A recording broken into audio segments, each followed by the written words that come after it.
வணக்கம். என் தமிழ்நாடு செய்திகளை வழங்குவதற்காக நான் ஷர்மிளா இன்ஃபான்சியா. என் தமிழ்நாடு.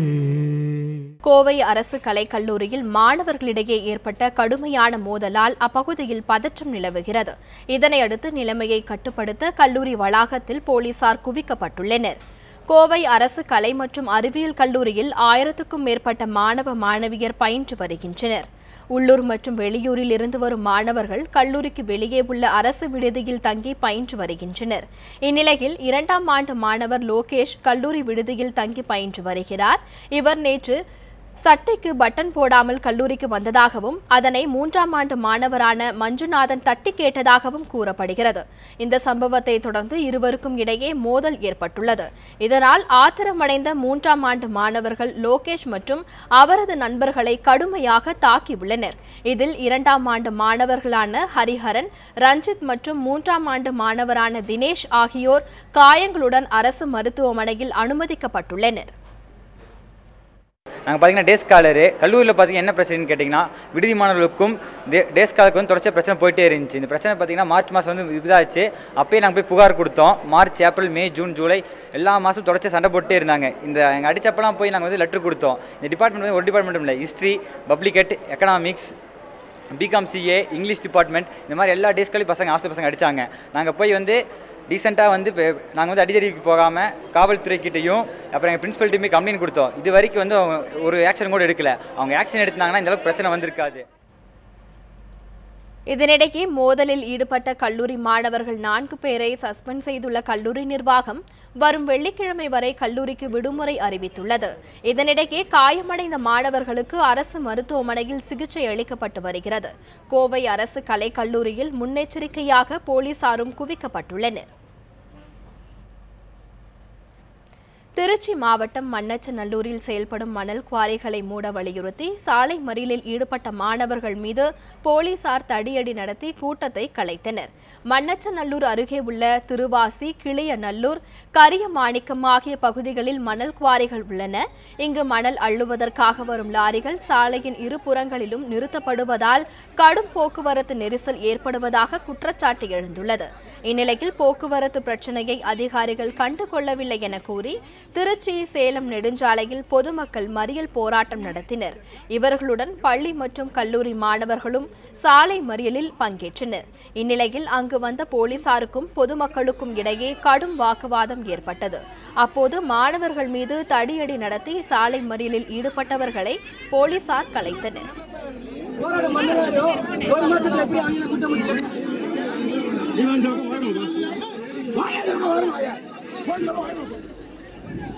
இந்த போராட்டத்தால் திருச்சி, சேலம் நெடுஞ்சாலையில் சுமார் 2 மணி நேரம் போக்குவரத்து பாதிக்கப்பட்டது. மேலும் போலீசார் மாணவர்கள் மோதலால் அந்த பகுதியே போர்க்களம் போல் காட்சியளித்தது.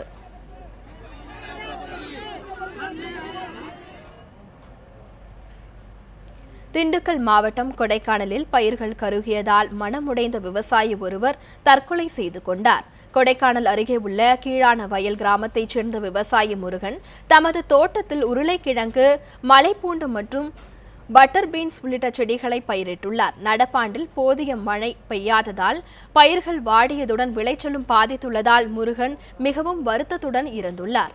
இந்நிலையில் முருகன் நேற்று தமது வீட்டில் பூச்சிக்கொல்லி மருந்தை குடித்துவிட்டு மயங்கி கிடந்தார். வாயில் நுரை தள்ளியதை பார்த்த உறவினர்கள் கொடைக்கானல் அரசு மருத்துவமனையில் சேர்த்தனர். பின்னர் மேல் சிகிச்சைக்காக தேனி காணாவிளக்கு அரசு மருத்துவமனைக்கு முருகன் அனுப்பப்பட்டார். அங்கு சிகிச்சை பலனின்றி முருகன் பரிதாபமாக உயிரிழந்தார். இந்த சம்பவம் குறித்து போலீசார் வழக்கு பதிவு செய்து விசாரணை மேற்கொண்டு வருகின்றனர். அவர் 3 ஏக்கரில் குத்தகைக்கு எடுத்து விவசாயம் பண்ணிக்கிட்டு இருக்காரு. நேற்று காலையில் தோட்டத்துக்கு போனவர் மன உளைச்சலில் விவசாயம் காஞ்சி போச்சுன்னு சொல்லி மருந்தை பாய்ச்சல் அடித்து இறந்துட்டார். அரசு மருத்துவமனை காணாவிளக்கு கொண்டு போய் சேர்க்கும்போது கொஞ்சம் உயிர் இருந்துச்சு. அங்கே போனோன்னா கம்ப்ளீட்டாக உயிர் போயிடுச்சு. இப்போதைக்கு தகுந்த நடவடிக்கை எடுத்து அந்த பிரேதத்தை வாங்கறதுக்கு போய்கிட்டு இருக்கோம். ஆடிப்பெருக்கை முன்னிட்டு பரமத்திவேலூர் வாழைத்தார் ஏல சந்தையில் வாழைத்தார்களின் விலை உயர்ந்துள்ளது. நாமக்கல் மாவட்டம் பரமத்திவேலூர் பகுதியில் ஆயிரக்கணக்கான ஏக்கரில் வாழை பயிர் செய்யப்பட்டு வருகிறது. இந்நிலையில் ஆடிப்பெருக்கு விழாவை முன்னிட்டு வாழைத்தார்களின் விலை அதிகரித்துள்ளது. கடந்த வாரம் நடந்த ஏலத்தில் பூவன் வாழைத்தார் 300 ரூபாய்க்கு விற்பனையான நிலையில் இன்று 750 ரூபாய்க்கு விலை போனது. ரஸ்தாளி வாழைத்தார் 450 ரூபாய்க்கும் கற்பூரவள்ளி வாழைத்தார் 350 ரூபாய்க்கும் விற்பனையானது. வாழைத்தார் விலை உயர்வால் பரமத்திவேலூர் பகுதி விவசாயிகள் மகிழ்ச்சி அடைந்துள்ளனர். அரபிக்கடல் பகுதிகளில் மீன்பிடி தடைக்காலம் முடிவடைந்துள்ளதால் 1000க்கும் மேற்பட்ட விசைப்படகுகளில் மீனவர்கள் இன்று முதல் ஆழ்கடலில் மீன்பிடிக்கச் சென்றனர். கடந்த ஜூன் 1ஆம் தேதி முதல் கன்னியாகுமரி மாவட்டம் மேற்கு கடற்கரை பகுதியான அரபிக்கடல் பகுதிகளில் 61 நாட்கள் மீன்பிடி தடைக்காலம் அறிவிக்கப்பட்டிருந்தது. இந்த தடைக்காலம் நேற்றுடன் முடிவடைந்தது. இதனையடுத்து கன்னியாகுமரி மாவட்டம் முட்டம் முதல் நீரோடி வரையிலான மீனவ கிராமங்களில் உள்ள 1000க்கும் மேற்பட்ட விசைப்படகுகளில் மீனவர்கள் ஆர்வமுடன் தொழிலுக்கு சென்றனர். குறிப்பாக தேங்காய்பட்டணம், குளச்சல், முட்டம் துறைமுகங்களில் இருந்து ஏராளமான மீனவர்கள் கேரளா, குஜராத், மகாராஷ்டிரா கடலோர பகுதிகளில் உள்ள ஆழ்கடல் இடங்களுக்கு மீன்பிடிக்க சென்றனர். இருப்பினும் கன்னியாகுமரி மாவட்டத்தின் மற்ற பகுதிகளைச் சேர்ந்த மீனவர்கள் கேரளாவின் கொல்லம், கொச்சி உள்ளிட்ட துறைமுகங்களில் இருந்து மீன்பிடிக்க சென்றனர். சேலத்தில் சிதிலமடைந்த பழைய அங்கன்வாடி பள்ளியை ஹைடெக் அங்கன்வாடி பள்ளியாக மாற்றியுள்ளனர் இளைஞர்கள் சிலர். இது குறித்த ஒரு செய்தி தொகுப்பை தற்பொழுது பார்க்கலாம். சேலம் செவ்வாய்ப்பேட்டை பெரிய எடுத்துக்கார தெருவில் எளிய மக்கள் வசிக்கும் பகுதியில் உள்ள அங்கன்வாடி பள்ளி ஒன்று மிகவும் பழுதடைந்த நிலையில் அலங்கோலமாக காட்சியளித்தது. இதனை கண்ட சேலத்தைச் சேர்ந்த இளைஞர்கள் தங்கள் செலவில் புனரமைக்க முடிவு செய்து அரசிடம் முறைப்படி அனுமதி பெற்று பழுது பார்க்கும் பணிகளையும் துவக்கினர். 2,40,000 ரூபாய் செலவில் பழுதடைந்த சேலம் செவ்வாய்ப்பேட்டை அங்கன்வாடி பள்ளியை ஹைடெக் அங்கன்வாடி பள்ளியாக ஒரு தனியார் கிண்டர் கார்டன் பள்ளி போல மாற்றியமைத்து அசத்தி உள்ளனர் அந்த இளைஞர்கள். இதுக்கு முன்னாடி இடிஞ்சிற மாதிரி இருந்துச்சு, இப்போ எல்லாம் இருக்குது. ஸ்கூலில் பம்மிங் அரபடியில் பம்மிங்கன்னா இருக்கு, பெயிண்ட் சூப்பராக இருக்கு. குழந்தைகளுக்கான அழகிய வண்ணங்கள் பூசப்பட்டுள்ளன. சமையலறை நவீனமாக்கப்பட்டு புதிய பாத்திரங்கள் வாங்கி தரப்பட்டுள்ளன. குழந்தைகள் விளையாட புல்தரை அமைக்கப்பட்டுள்ளது. கல்விக்கான விளையாட்டு கருவிகள், பொம்மைகள் வாங்கி தரப்பட்டுள்ளது. ஆரம்ப கல்வியை விளையாட்டுடன் கூடிய ஆரோக்கியத்தை போதிக்கும் இடமாக இந்த அங்கன்வாடி மையத்தை மாற்றியது தங்களுக்கு பெருமை சேர்ப்பதாக கூறுகிறார் இளைஞர்களை ஒருங்கிணைத்த ஈசன் கார்த்திக். இது ஒரு 40-50 பேர் ஃப்ரெண்ட்ஸ் எல்லாம் ஒன்று சேர்ந்து நாங்கள் ஃபார்ம் பண்ணி இதுக்குன்னு ஒரு வாட்ஸ்அப் குரூப் ஒன்று ஃபார்ம் பண்ணி அதில் டெய்லி நடக்கக்கூடிய விஷயங்கள் செலவுகள்லாம் சொல்கிறப்போ அவங்களால ஒவ்வொருத்தராக முடிஞ்ச ஒரு 1000, 2000 அந்த மாதிரி நம்ம எல்லாம் கலெக்ட் பண்ணி, ஒரு சிலர் நம்ம ஃப்ரெண்ட்ஸே நிறைய கம்பெனிஸ் வச்சுருக்கனால அவங்க பொருட்களை எங்களுக்கு ஸ்பான்சர் கொடுத்துருக்காங்க. அதெல்லாம் பண்ணி நம்ம இந்த இடத்த உருவாக்கியிருக்கோங்க. எலி தொல்லை, மழை பெய்தால் தண்ணீர் ஒழுகும் நிலை என்றிருந்த அங்கன்வாடி மையம் இளைஞர்களின் முயற்சியால் புதுப்பொலிவு பெற்றுள்ளதாகவும் அதனால் அங்கன்வாடி மையத்தில் குழந்தைகள் ஆர்வமுடன் கல்வி கற்று வருவதாகவும் தெரிவிக்கிறார் இதன் பொறுப்பாளர் தாமரை செல்வி. தண்ணியெல்லாம் ஒழுதுட்டு இருந்தது மழை வந்தால். அதெல்லாம் பார்த்திங்கன்னா குழந்தைங்களை அனுப்புறதுக்கு எல்லோரும் பயந்துட்டாங்க. கிணறு வேறு ஓப்பனிங்கில் இருக்குது, மழை வந்தால் ஒழுது, ஃபேன் வசதி இல்லை அப்படின்னு குழந்தைங்களை அனுப்புறதுக்கு எல்லோரும் பயந்துட்டாங்க. குழந்தைங்களை யாரும் சரியாக அனுப்புறதில்லை. 15 குழந்தைங்க தான் படிச்சுட்டு இருந்தாங்க. 15 குழந்தைங்களையும் சரியாக அனுப்புறதுக்கே பயப்படுவாங்க. இதுக்கு மேலே எங்களுக்கு குழந்தைங்க அதிகமாக வரும். சீரமைக்கப்பட்ட இந்த அங்கன்வாடி மையத்தில் விரைவில் மின் இணைப்பு, குடிநீர் வசதி போன்றவற்றை ஏற்படுத்தி தர வேண்டும் என்று கோரிக்கை விடுக்கிறார் சீரமைப்பு பணிகளை ஒருங்கிணைத்த செந்தில்குமார்.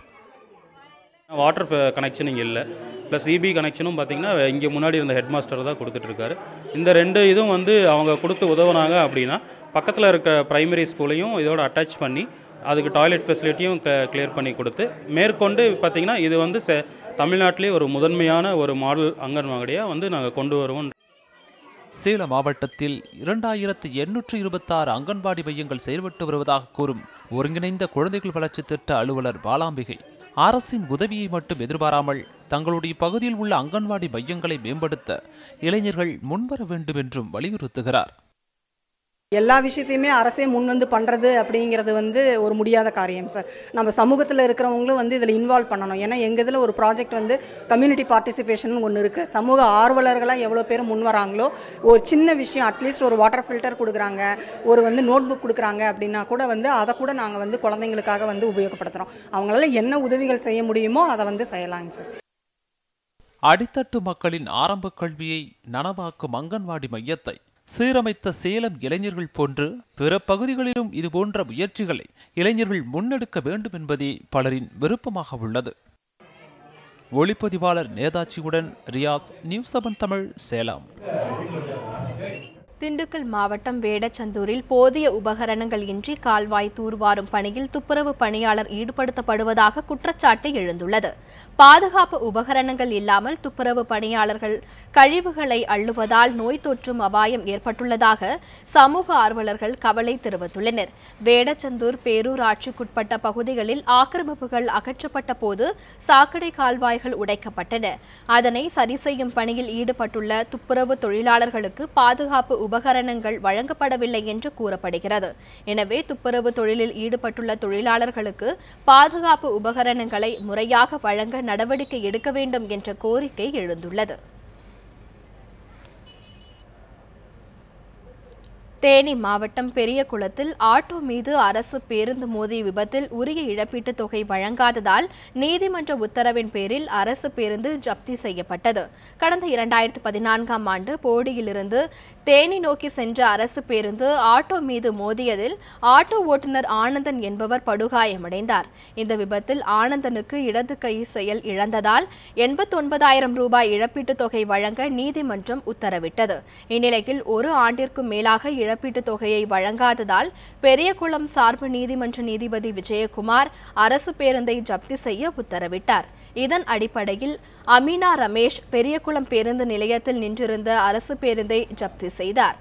நடப்பாண்டு மட்டும் பெரியகுளம் அரசு போக்குவரத்து கழக பணிமனையில் உரிய இழப்பீடு தொகை வழங்காத புகாரின் பேரில் 12 பேருந்துகள் ஜப்தி செய்யப்பட்டுள்ளது குறிப்பிடத்தக்கது.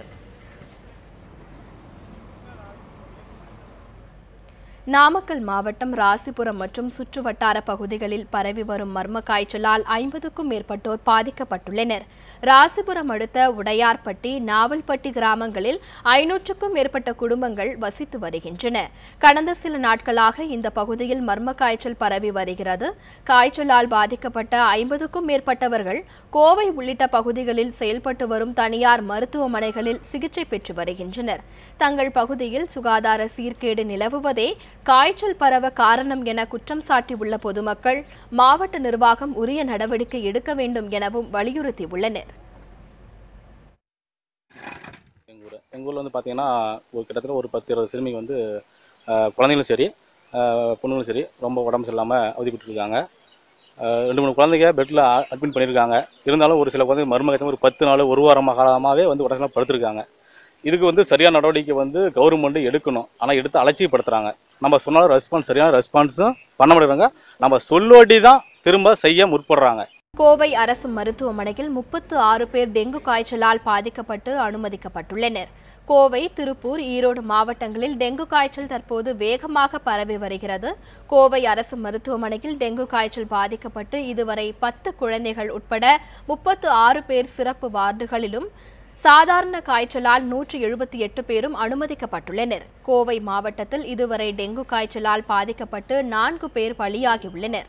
மாவட்ட நிர்வாகம் சார்பாக டெங்குவை ஒழிக்க பல்வேறு தடுப்பு நடவடிக்கை எடுக்கப்பட்டாலும் தொடர்ந்து டெங்கு காய்ச்சல் அதிகரித்திருப்பது கவலை அளிப்பதாக சுகாதாரத்துறை அதிகாரிகள் தெரிவித்துள்ளனர். பெரம்பலூர் அங்கன்வாடிகளில் அழுகிய முட்டை விநியோகிக்கப்படுவதாக ஆய்வில் தெரியவந்ததை அடுத்து தற்போது மாவட்ட நிர்வாகம் சார்பில் நல்ல முட்டைகள் வழங்கப்படுவதாக நடிகர் கமல்ஹாசன் ரசிகர்கள் தெரிவித்துள்ளனர். நடிகர் கமல்ஹாசன் நற்பணி இயக்கத்தினர் தமிழகம் முழுவதும் ஒவ்வொரு மாவட்டங்களிலும் நடைபெறும் குற்றச்சாட்டுகளை தெரிவிக்க வேண்டும் என பொதுமக்களுக்கு வேண்டுகோள் விடுத்தனர். அதன்படி மக்கள் அளித்த புகாரின் பேரில் கடந்த 21ஆம் தேதி பெரம்பலூர் மாவட்ட கமல்ஹாசன் நற்பணி இயக்கத்தினர் பெரம்பலூர், ஆலத்தூர் பகுதிகளில் உள்ள அங்கன்வாடிகளில் ஆய்வு நடத்தினர். அப்போது அழுகிய முட்டைகள் விநியோகிக்கப்படுவதாக குற்றம் சாட்டினர். இது தொடர்பாக கமல்ஹாசன் தமது ட்விட்டரில் இன்று பதிவிட்டிருந்தார். இதற்கிடையே இந்த விவகாரம் தொடர்பாக மாவட்ட நிர்வாகத்துக்கு தகவல் தெரிவிக்கப்பட்டு நல்ல முட்டைகள் வழங்கப்படுவதாக கமல் ரசிகர்கள் தெரிவித்துள்ளனர். ஆலத்தூர் பகுதியில் உள்ள சுற்று கிராமங்களில் தொடர்ந்து ஒரு 5 நாட்களாக அழுகிய முட்டைகளே போட்டு வந்ததாக பெற்றோர்கள் எங்களுக்கு கொடுத்த தகவலின் பேரில் நாங்கள் ஆய்வு செய்தோம். எங்கள் ஊரில் நீங்கள் வந்து பார்க்க வேண்டாம், உங்கள் ஊரில் பக்கத்தில் இருக்கிற ஊரில் நீங்கள் சென்று ஆய்வு செய்துங்க என்று சொன்னார்கள். அதன் பிறகு நாங்கள் எங்களுடைய கமலாசர் பிரிவை சேர்ந்த எங்கள் நிர்வாகிகள் தொண்டர்களோடு நாங்கள் சென்று ஆய்வு செய்தோம். ஆய்வு செய்ததில் அழுகிய முட்டைகள் இருப்பது தெரிந்தது. இதை எங்கள் மாவட்ட இயக்கத்திற்கும் மாவட்ட நிர்வாகிகள் ஜிஎஸ்டி குறித்து பொதுமக்களிடம் விழிப்புணர்வை ஏற்படுத்தும் வகையில் கோவை சிற்பி வடிவமைத்த மெழுகு மற்றும் உருண்டை வெள்ளத்திலான விநாயகர் சிலைகள் பார்வைகளுக்காக வெகுவாக கவர்ந்துள்ளது.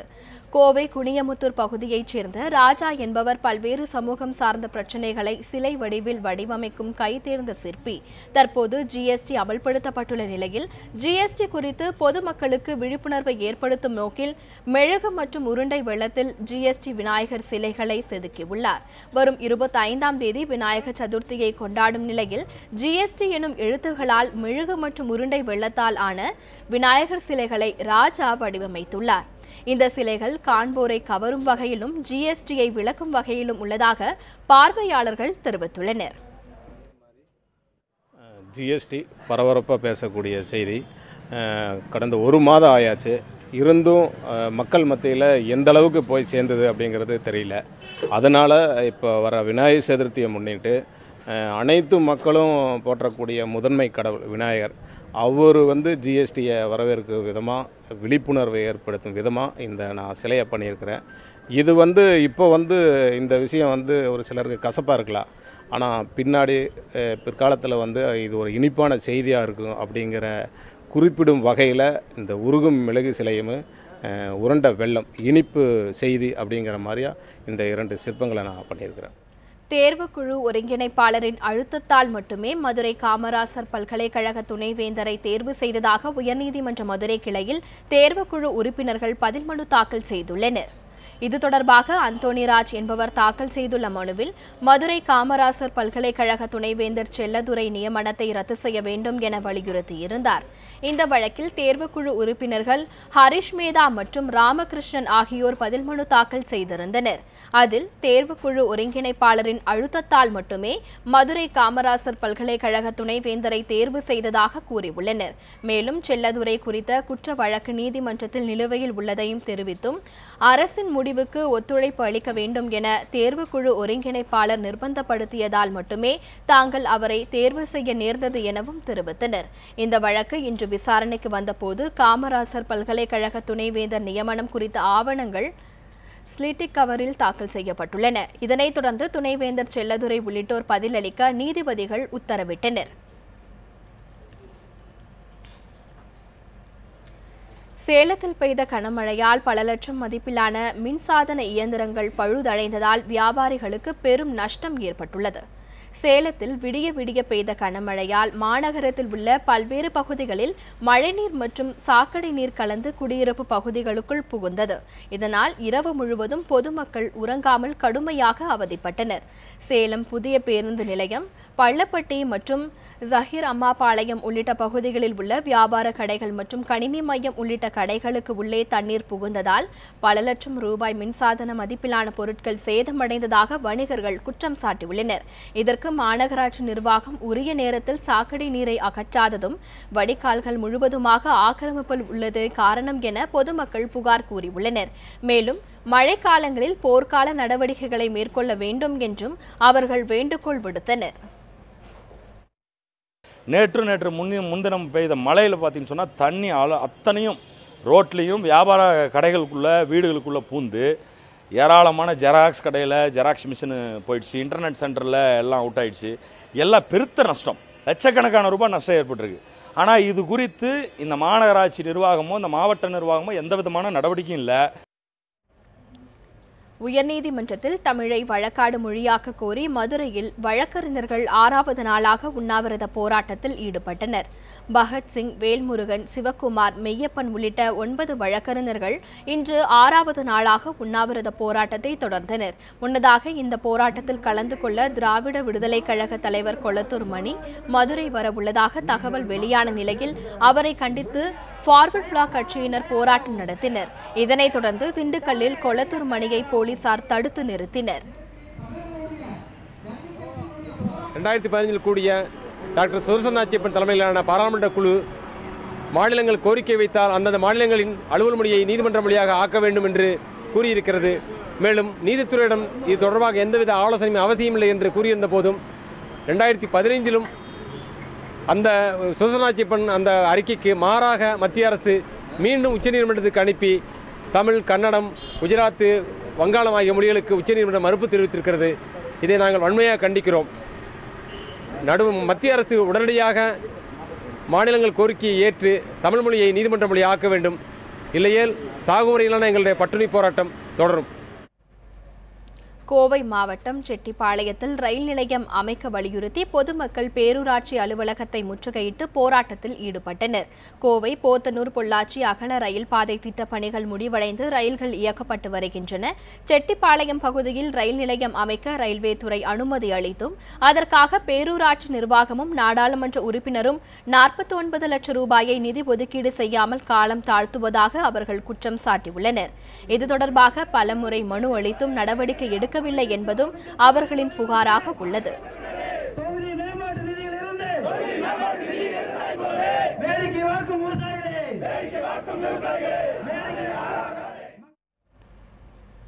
திருவண்ணாமலை மாவட்டம் வந்தவாசி அருகே அரசு மதுபான கடை அமைக்க எதிர்ப்பு தெரிவித்து பெண்கள் உட்பட 250 பேர் வட்டாட்சியர் அலுவலகத்தை முற்றுகையிட்டு ஆர்ப்பாட்டம் செய்தனர். வந்தவாசியை அடுத்த தொய்யார்மடம் கிராமத்தில் இருந்த மதுபான கடை அண்மையில் அகற்றப்பட்டது. தற்போது அதே பகுதியின் வேறு இடத்தில் அரசு மதுபான கடை அமைக்க மாவட்ட நிர்வாகம் நடவடிக்கை எடுத்துள்ளது. அதனை அறிந்த பெண்கள் உட்பட 250 பேர் வட்டாட்சியர் அலுவலகத்தை முற்றுகையிட்டு ஆர்ப்பாட்டத்தில் ஈடுபட்டனர். மேலும் டாஸ்மாக் கடை அமைக்க எதிர்ப்பு தெரிவித்து வட்ட வழங்கல் அலுவலர் சங்கரிடம் மனு அளித்தனர். இதற்கு தகுந்த நடவடிக்கை எடுப்பதாக அதிகாரிகள் அளித்த உறுதிமொழியின் பேரில் பொதுமக்கள் கலைந்து சென்றனர். கிராமத்தில் பிள்ளைங்க அங்கே ஸ்கூலுக்கு வர முடியல, போக முடியல. பிள்ளைங்களை ரொம்ப இழுக்கிறானுங்களா, குஷ்டு வந்து ரொம்ப தகராறு பண்ணுறானுங்க. போகிற பிள்ளைங்களாம் இப்போ வைமாடிக்கு ரொம்ப இது பண்ணுறானுங்க குஷ்டு. அது எங்களால் ஒன்றும் தலை தூக்க முடியல. இனிமேல் அந்த கடை வந்துச்சுன்னா நாங்கள் அங்கே கல்லை கட்டி அடிப்போம். அப்படி நீங்கள் கடை போட்டிங்கன்னா நாங்கள் ரேஷன் கார்டு, ஓட்டு ஐடி, ஆதார் கார்டு எல்லாத்தையும் தூக்கி எரிஞ்சிட்டு நாங்கள் ஊரை விட்டு போயிடுவோம். அப்படி மீறி நீங்கள் போட்டிங்கனாக்கா நாங்கள் உயிரை கூட நாங்கள் விட்டுருவோம். பொம்பளைங்க உயிரை விட்டுருவோம். நான் 3 பொண்ணு வச்சுங்கிறேன். ஸ்கூல் பக்கத்தில் போயிடுச்சு இருக்கக்கூடாது. நாங்கள் குடிகாரன் வச்சு நாங்கள் பட்ட பாடு போதும். தேனி மாவட்டம் பெரியகுளம் சுற்றுவட்டார பகுதியில் ஏற்பட்டுள்ள வறட்சியால் மாமரங்கள் காய்ந்து வருவதாக விவசாயிகள் கவலை தெரிவித்துள்ளனர். பெரியகுளம் பகுதியில் கடந்த 2 ஆண்டுகளாக போதிய மழை பொழியாததால் ஏரி, குளம் மற்றும் கிணறுகளில் நிலத்தடி நீர் குறைந்தது. இதனால் கடந்த 20 ஆண்டுகளாக பலன் கொடுத்து வந்த மாமரங்கள் தற்போது காய்ந்து வருவதாக விவசாயிகள் கவலை தெரிவித்துள்ளனர். வறட்சியை போக்க 1500 ரூபாய்க்கு தண்ணீர் வாங்கி சாகுபடியை தொடர முடியாத சூழல் ஏற்பட்டுள்ளதாகவும் அவர்கள் வேதனை கூறுகின்றனர். எனவே விவசாயத்தை நம்பியுள்ள விவசாயிகளுக்கு உரிய நிவாரணம் வழங்க நடவடிக்கை எடுக்க வேண்டும் என்ற கோரிக்கையும் எழுந்துள்ளது. ஆரணி அருகே மின் இணைப்பை துண்டித்து கோவில் உண்டியலை உடைத்து 15,000 ரூபாயை கொள்ளையடித்த மர்ம நபர்களை போலீசார் தேடி வருகின்றனர். திருவண்ணாமலை மாவட்டம் ஆரணியை அடுத்த சீனிவாசபுரத்தில் பொன்னியம்மன் கோவில் உள்ளது. இந்த கோவிலுக்குள் நேற்றிரவு புகுந்த கொள்ளையர்கள் மின் இணைப்பை துண்டித்துள்ளனர். பின்னர் உண்டியலை உடைத்த மர்ம நபர்கள் அதிலிருந்த 15,000 ரூபாயை கொள்ளையடித்து சென்றுள்ளனர். இக்கோவிலில் 2வது முறையாக கொள்ளை சம்பவம் அரங்கேறியுள்ளது. இது காவல்துறை தான் இது சட்டத்தின் மூலமாக நடவடிக்கை எடுத்து இது உடனான பாதுகாப்பு கொடுத்து இது திருடு போன பொருட்களை, களவாடி போன பொருட்களையும் மறுபடியும் இனிமேல் இந்த ஒரு சம்பவம் எந்த ஊர்லேயும் நடக்காது இருக்கும் வகையிலையும் காவல்துறை தான் இதுக்கு ஸ்டெப் எடுத்து நல்ல முறையில் இது செய்து கொடுக்கணும்னு காவல்துறை நடவடிக்கை கேட்டுக்கொள்ளுது. இத்துடன் என் தமிழ்நாடு செய்திகள் நிறைவடைகின்றன. அண்மை செய்திகளுக்கு இணைந்திருங்கள் நியூஸ் 7 தமிழுடன்.